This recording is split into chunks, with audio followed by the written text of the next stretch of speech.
ఇదే మిక్కిలి అనుకూల సమయము.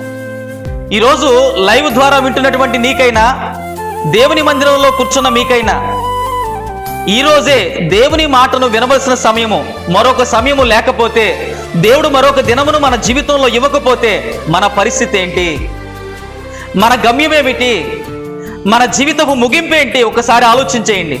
కాబట్టి ప్రకటించబడుతున్న వార్త నీ యొద్దకు రాగానే, ప్రకటించబడుతున్న వార్త నిన్ను దర్శించగానే, ఆ మాట నీకు వినబడుతుండగానే, ఇదే రక్షణ దినమని నువ్వు గుర్తించాలి.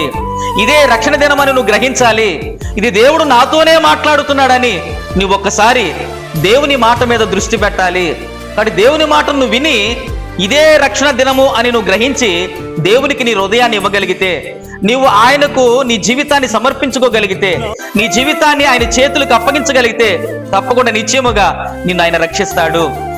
పాపము నుంచి రక్షిస్తాడు, శాపము నుంచి రక్షిస్తాడు. నువ్వు పడిన గోతులోంచి ఆయన నిన్ను విడిపించి తన సన్నిధిలో నిలబెడతాడు. నేను ఒక సాక్షిగా ఆయన వాడుకుంటాడు. కనుక నువ్వు ఇంకా సమయాన్ని పోనివ్వక సద్వినియోగం చేసుకో. ఈ రోజైనా నీ హృదయాన్ని, నీ జీవితాన్ని దేవుని చేతికి అప్పగించుకో. దేవుడు నిన్ను రక్షించబోతున్నాడు. తన పాత్రగా నిన్ను వాడుకోబోతున్నాడు. ఆమేన్.